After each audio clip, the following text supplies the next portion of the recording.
Началось все несколько дней назад.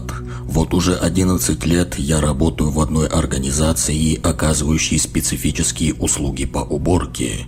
Работа грязная, мерзкая, но высокооплачиваемая, в силу чего я, наверное, и приобрел свой профессиональный цинизм. Суть работы заключается в том, что мне и моим коллегам нужно выезжать на места преступлений и несчастных случаев после того, как там будут проведены все следственные действия. Ну а дальше убрать останки тел, отмыть следы крови или же соскрести с асфальта то, что осталось от самоубийцы, ну и само собой изуродованные гниением или же внешними факторами тела. За годы практики я повидал всякого рода ужасы: и сгоревшего заживо в своей машине после аварии пьяницу, и разбившегося о выезжающую фуру мотоциклиста, и тело маньяка, которого изрешетили пулями при задержании. Одним словом, кишки, кровь и трупы не были для меня чем-то ужасным, обычные рабочие моменты. Так было и в тот день. Сидя в офисе и попивая горячий кофе, на пульт управления поступил звонок. Голос дежурного разрезал тишину, царившую в кабинете. «Бригада на выезд. Поступил вызов с улицы Дубровского. Мужчина погиб от взрыва самодельной бомбы при задержании».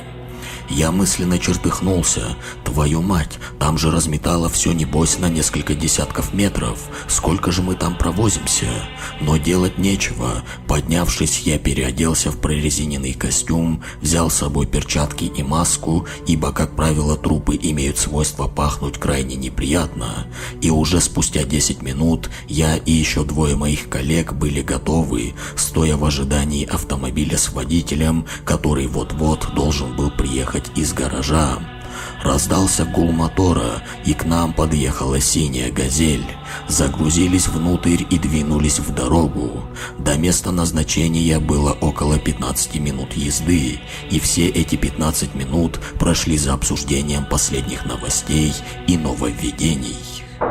Мы успешно прибыли к месту, и прежде чем приступить к работе, решили оценить фронт грядущей уборки.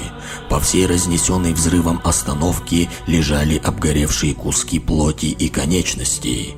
То тут, то там из-под завала торчала то рука, то нога, то часть туловища.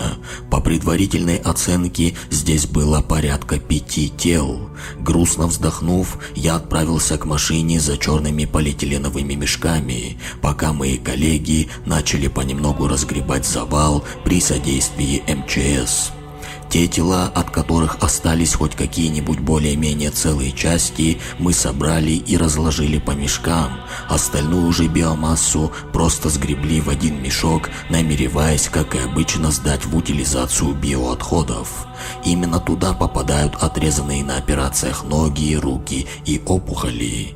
Частично отмыв асфальт от крови, мы погрузили черные мешки в «Газель» и под задумчивые взгляды полицейских и прочих сотрудников экстренных служб направились в морг, чтобы сдать тела патологоанатому.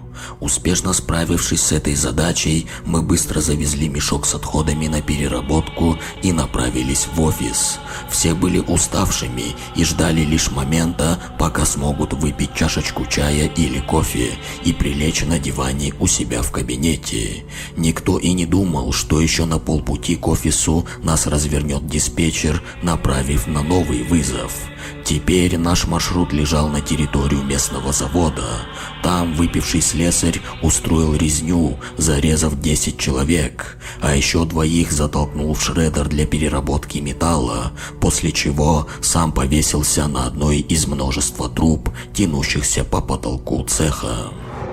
Прибыв на место, я присвистнул от удивления. За столько лет работы такое я видел впервые. Тела были буквально выпотрошены, на разрезах у некоторых были видны следы зубов и отсутствовали куски плоти. Весь пол был залит кровью, то тут, то там валялись кишки, которые обязательно тянулись к одному из трупов без внутренностей. Про 2 бедолаг, попавших в шредер, я и вовсе молчу. От них осталось сплошное кровавое кровавое месиво, больше напоминавшее пюре. Сам же виновник висел высоко под потолком. Как он умудрился туда залезть, мы, если честно, не поняли, так как для того, чтобы его снять, нам потребовалась машина с вышкой-манипулятором. Сняв тело, я присмотрелся. На вид обычный мужик лет 35-40, довольно щуплый. Как он мог уложить целый цех и при этом не получить трубой или молотком по голове? Эти вопросы невольно всплывали в моем уставшем мозгу. Впрочем, мы были уже не в том расположении духа, в котором были бы способны мыслить. Хотелось как можно быстрее закончить работу и отправиться по домам, принять горячую ванну и лечь спать. Одной машины не хватило для того, чтобы погрузить всех, поэтому пришлось вызывать из гаража еще одну «Газель». Справились мы относительно быстро, где-то за 3 часа. Дольше всего оттирали от пола тех, кого пропустили через шреддер. Тела погрузили, и в итоге остался лишь сам самоубийца и по совместительству висельник. Почему-то его мы старательно избегали, хотя погрузить его было проще всего. В итоге грузить его пришлось мне. Тело еще не успело окоченеть, поэтому без проблем уместилось в мешок. И в тот момент, когда я закрывал замок на полиэтилене, мне показалось, будто бы труп пошевелил синим и разбухшим языком. Списав все это на усталость, я застегнул мешок и отправился вместе с ним в машину. Я был настолько вымотан, что даже встань он и сам пошел бы в машину, я лишь поблагодарил бы его за это. Уже во второй раз за день мы прибыли в морг, выгрузились и отправились в офис. Отдав костюм в химчистку, я наконец-то почувствовал себя свободным человеком. Растянувшись на диване, я не спеша собрал вещи и отправился домой. Впереди были выходные, которые я планировал провести за просмотром фильмов и сериалов. Жениться мне так и не удалось, поэтому я был абсолютно свободен в выборе досуга. Уже дома, приняв душ и улегшись в кровать, я понял, насколько сильно я устал, и тут же провалился в сон. Поспать мне удалось недолго, из царства грез меня вырвал звонок телефона. Звонили с работы. Удивительно, что в столь поздний час кто-то еще был в офисе. Звонил старший диспетчер, и его вопрос, честно говоря, выбил меня из колеи. Я ожидал чего угодно, но никак не этого. «Слушай, Леха, а куда вы увезли тело того висельника?» Спросонья я сначала не понял, о чем он, но потом до меня дошло. Я сказал как есть, что тело выгрузили на каталку в коридоре и уехали. Как выяснилось, когда патологоанатом пришел за ним, тела там не было. Однако поздней ночью пропавшее тело – это то, что интересовало меня меньше всего. И как только звонок сбросили, я вновь улегся спать и проспал до самого утра.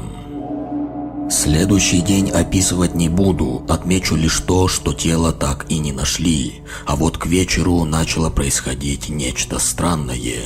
Мне позвонил один из моих коллег, присутствовавших на том вызове, и дрожащим голосом сказал, что только что к нему в дверь стучался тот самый труп. Зная о пристрастии этого коллеги к спиртному, я, естественно, ему не поверил и послал куда подальше, посоветовав меньше бухать. Сам же уселся в кресло, так как намеревался посмотреть вышедший недавно сериал. Остаток выходных прошел обыденно, и в воскресенье вечером я с сожалением подумал о том, что завтра на работу. На утро, уже будучи в офисе, мы не досчитались того самого коллегу, который звонил мне ночью. Списав все это на очередной запой, на смену мы вышли вдвоем. Денек выдался тот еще, 4 вызова, везде самоубийство, но работы будто бы вызовов было все 100. Под конец дня, оттирая очередную тротуарную плитку от остатков мозга, я краем глаза заметил, как на меня кто-то пристально смотрит. Я повернулся и обомлел.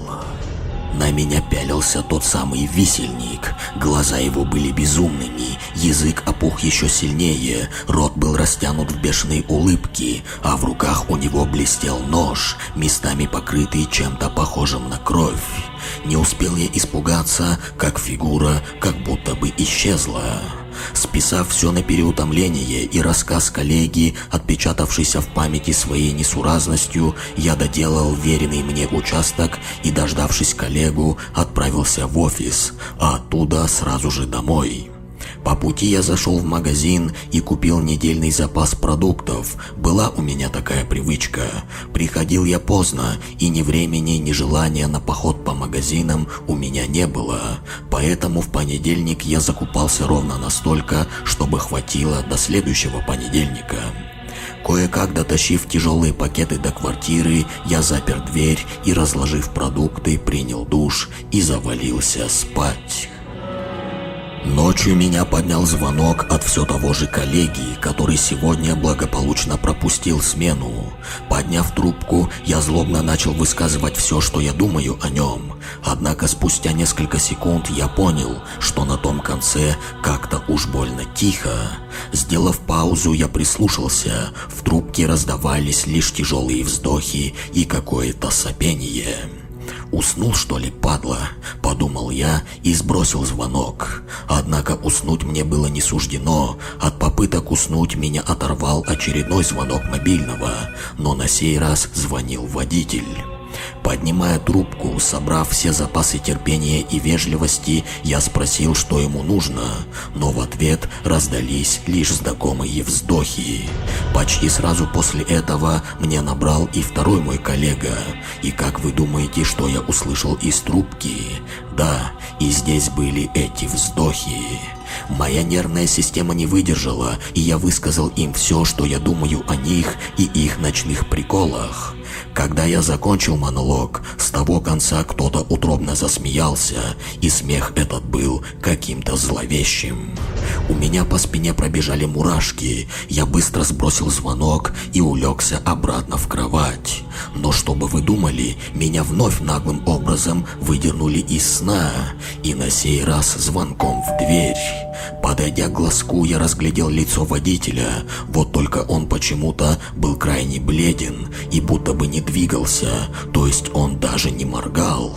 Я громко через дверь спросил, какого хрена тут происходит, после чего голова водителя отодвинулась от глазка, и я увидел, что это действительно была лишь его голова, которую отделили от туловища, а держал ее тот самый труп висельника. В этот момент моя душа ушла в пятки, а быть может и вовсе покинула мое тело.